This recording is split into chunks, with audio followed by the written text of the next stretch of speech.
On se doutait bien qu'en appel, Paul Jacobi n'aurait pas la même stratégie. Poussé par ses avocats, il s'est donc décidé à changer de ton moins ostentatoire et surtout, il a lâché ses conseillers politiques.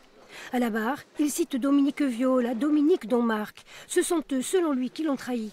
Les vols de subventions, ils auraient été faits par ces deux intimes, pour leurs proches, leur famille, dans un but clientéliste, mais pour eux-mêmes.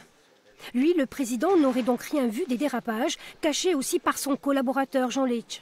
Il admet une faute politique, ne plaide pas encore la négligence, mais en joue.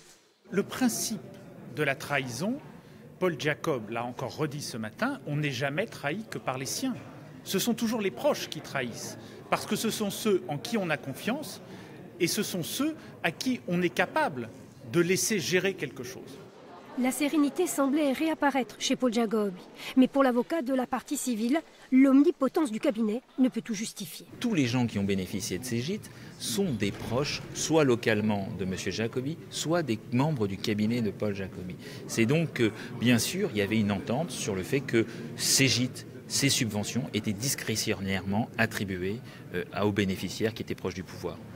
La ligne de défense de Paul Jacobi convaincra-t-elle? En tous les cas, ce procès en appel est apparu de nouveau comme le procès des absents. Ses deux conseillers politiques et son collaborateur, Jean Leitch, assassinés depuis, tout comme Dominique Donmark.